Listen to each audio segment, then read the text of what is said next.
good morning everyone. Ayan, mag-video ulit tayo. Meron tayo rito ang customer na Honda ADV 350. So, yung owner nito, ayan si Sir. Ka-chat ko kahapon, nag-order sila ng horn bracket kasi galing sila sa shop sa Manila na walang bracket. Kaya mahirap installan kasi yung gantong model, Honda ADV 350. Hindi nyo basta ma-installan ng Bosch Europa nang hindi kayo gagamit ng bracket na matibay. So, pag yung bracket nyo, ginawa nyo lang, posible malaglag. Kaya dapat matibay talaga. Tapos meron tayong available na ilaw nito, LED bracket, kung gusto nyo magpakabit ng MDL.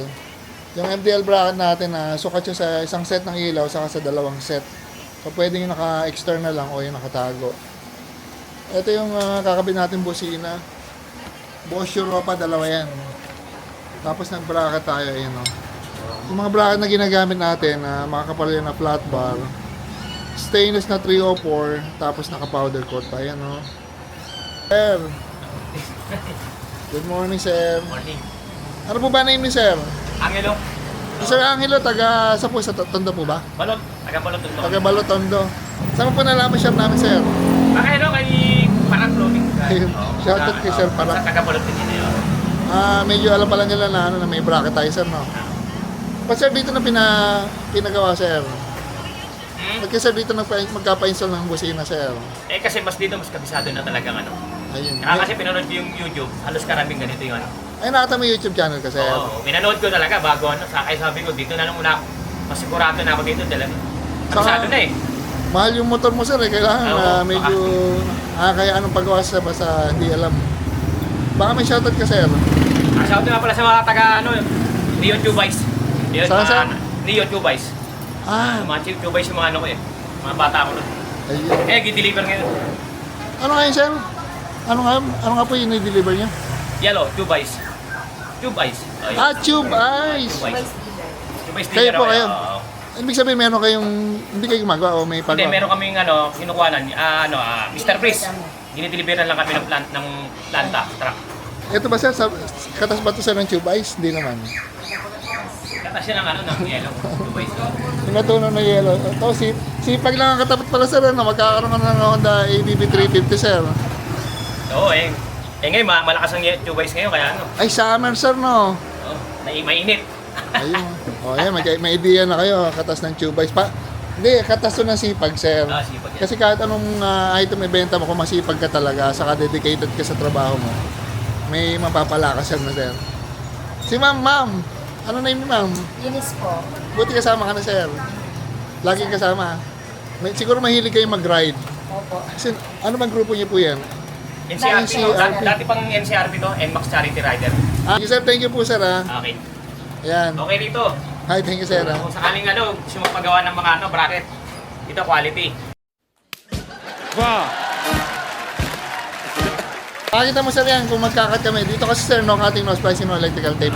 Hindi kami nag-electrical tape, sir. Ayun, ganda nga. Kaya dito taga ano, kahit malayo ako, tagang pinuntahan Ayun namin. na si sir. Thank you, sir. Thank you. Makikita niyo yung bracket namin. Naka-capsule hole. Ayan, napahaba yung butas. Nakatuloy sa side. Saka dito. Nakatuloy yung rito yun. Ayan, dito. Sa ilalim ng headlight. Ito. Ayan. Pakita mo yung nakatuloy sa chassis. Ito, nakatuloy sa chassis. Side to side. 12mm yan. Tapos yung buong body niya. 10mm. Maganda rito, pwede lagyan ng mas malaking auxiliary lights sa gilid. Saka dito maliit. So pwedeng dalawang set ng MDL. Ito isa. Ano to, mahirap hanapin eh. Yan yung isa. Naka-bracket niya ng stainless. Andun. Ito yung bracket niya pababa. Tapos yung isa naman, may video ako nito, pwede nyo ngangin sa akin. Ito naman. Pakita natin. Ito yung bracket niya, dalawa. Stainless na powder coated yan. Kasi may mga motor talaga na mahirap lagyan ng busina, mahirap lagyan ng ilaw pag wala kayong bracket. So, ginawa natin, nag-customize tayo ng bracket para dito yung makapal na bracket para maikabit yung busina. Ayan, oh. Nakita nyo kasi mga pwesto ng busina medyo alanganin kaya dapat talaga naka-bracket. Ayan. Yan, kinakabit na namin yung harness ng MDL saka yung ano ng busina. Yan, papakita natin mga nakalawit pa rito yung mga wire. Kung makikita niyo yung mga wire, wala tayong electrical tape. Ayan o. Puro ano yan, puro sinkable tube. Focus natin. Ayan o. Tapos sa dulo, mga naka-special terminal, saka bullet. Tapos yung body ground niya, naka-eye terminal. Hindi tayo nag-iipit lang. Tapos going to battery, eto. May karugtong yan na fuse box dito. Ayan o. So, from battery, dadaan ng fuse box, saka pa lang pupunta sa harness, sa mga relay. Kaya, in case na may problema, puputok lang yung sa fuse. Para safe yung ganong setup. Kasi minsan di may iwasan, may naglong ilaw o kusina, puputok lang yung fuse. Ito yung mga naka-relay natin, naka-relay sa akin. Tapos naka-relay. Yung mga relay natin, mga wire niyan, mula dulo hanggang dito, hindi siya yung mga nabibiling relay sa akin na may kasama ng wire na puputol, na dudugtungan niya.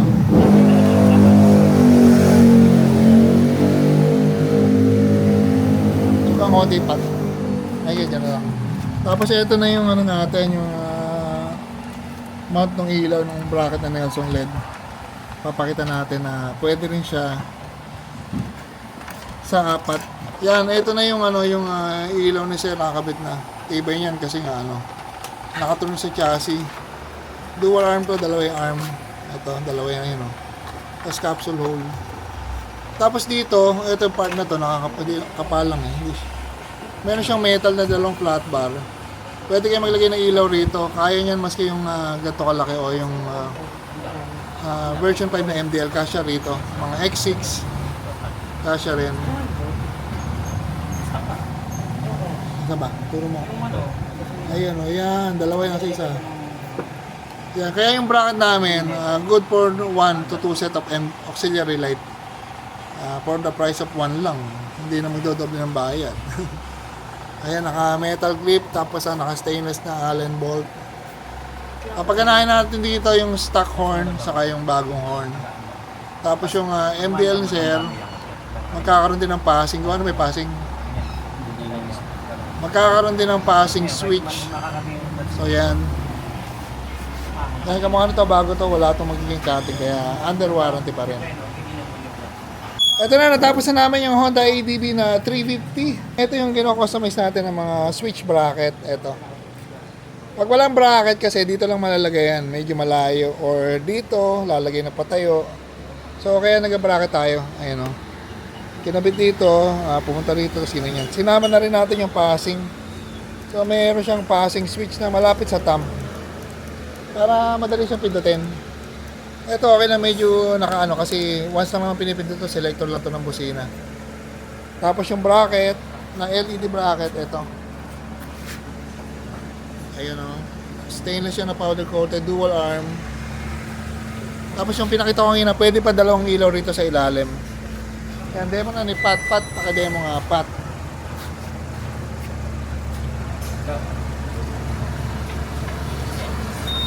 So ayan, demo na ni Pat.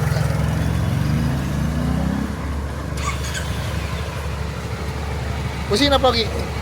Traffic tayo. Ayan. Yung busina gumagana yung stock horn saka Bosch Europa. Bosch Europa kinabit natin dito. Tapos yung ilaw may passing switch. Passing ulit pogi. Ayan o. Yan, dana tayo rito. Lahat ng kinabit natin na wiring, no cutting, no splicing, no electrical tape. Sir, dana tayo, sir. Tapos na, sir. Medyo matagal lang po, no? Ganda ng ano, ng pagkakawiring, walang di ginamitan ng tape. Oo, nakakita ni sir. Binantayan ni sir, eh. Nakatunaw po. Wala namang po tinip, saka pinutol, sir, no? Walang pinutol, oh. Ano? Shrinkable tube ginagamit namin, sir. Malis ang pagkakawiring niya. Ayun, thank you very much, sir. So, babalik Kaya na kahit po. malayo, pinuntahan namin dito, taga-Tondo kami, pero naman tayo Bulacan, Malolos. Si Sir Taga-Tondo, nag-decide na paggawa ng dapat bracket ng bibili ni sir, eh. Nakita niya yung YouTube channel, tapos nag-decide na paggawa rito. Sir, thank you po, sir, ha. Okay, salamat din. Maraming salamat. Ma'am, thank you. Salamat sa paghihintay. Ayan.